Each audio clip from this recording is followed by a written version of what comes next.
Amoebic മസ്തിഷ്ക ജ്വരത്തിന്റെ ലക്ഷണങ്ങളുമായി 7 വയസ്സുകാരനെ ആശുപത്രിയിൽ പ്രവേശിപ്പിച്ചു. കഴിഞ്ഞ ദിവസം രോഗം ബാധിച്ച് മരിച്ച 9 വയസ്സുകാരിയുടെ സഹോദരനാണ് രോഗലക്ഷണം ഉണ്ടായിരിക്കുന്നത്. രോഗം ബാധിച്ച് വെന്റിലേറ്ററിൽ കഴിയുന്ന 3 മാസം പ്രായമുള്ള കുഞ്ഞിന്റെ ആരോഗ്യനില അതീവ ഗുരുതരമായി തുടരുകയാണ്. ജില്ലയിൽ ഇടയ്ക്കിടെ രോഗം സ്ഥിരീകരിക്കുന്ന സാഹചര്യത്തിൽ ആരോഗ്യ വകുപ്പ് കർശന ജാഗ്രതാ നിർദ്ദേശം പുറപ്പെടുവിച്ചു. കഴിഞ്ഞ ദിവസമാണ് അമീബിക് മസ്തിഷ്ക ജ്വരം ബാധിച്ച് താമരശ്ശേരി കോരങ്ങാട് 9 വയസ്സുകാരി മരിച്ചത്.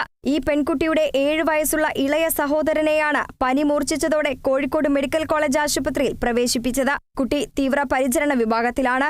അതിനിടെ രോഗം ബാധിച്ച് അതീവ ഗുരുതര നിലയിൽ കഴിയുന്ന 3 മാസം പ്രായമുള്ള കുഞ്ഞിന്റെ ആരോഗ്യം വീണ്ടെടുക്കാനുള്ള തീവ്രശ്രമം തുടരുകയാണ് ഡോക്ടർമാർ.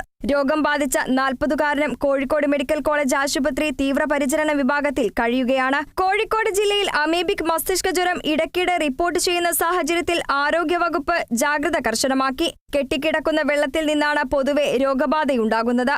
കടുത്ത തലവേദന, പനി, ഓക്കാനം, ഛർദി, കഴുത്ത് തിരിക്കാനും വെളിച്ചത്തിലേക്ക് നോക്കാനും ബുദ്ധിമുട്ട് എന്നിവയാണ് പ്രധാന ലക്ഷണങ്ങൾ. കുഞ്ഞുങ്ങളിൽ ഇതിനു പുറമെ ഭക്ഷണം കഴിക്കാനും കളിക്കാനുമുള്ള മടി, അനങ്ങാതെ കിടക്കുക എന്നിവയും കാണാം. ഓർമ്മക്കുറവ്, അപസ്മാരം, ബോധക്ഷയം എന്നിവ രോഗം ഗുരുതരമാകുന്നതിന്റെ സൂചനകളാണ്. പനിയുമായി ഡോക്ടറെ കാണുന്നവർ കെട്ടിക്കിടക്കുന്ന വെള്ളത്തിൽ കുളിക്കുകയോ നീന്തുകയോ ചെയ്തിട്ടുണ്ടെങ്കിൽ ആ വിവരം ഡോക്ടറെ അറിയിക്കണം. കെട്ടിക്കിടക്കുന്ന വെള്ളത്തിൽ കുളിക്കുന്നതും നീന്തുന്നതും ഒഴിവാക്കണമെന്നും ആരോഗ്യവകുപ്പ് നിർദ്ദേശിക്കുന്നുണ്ട്.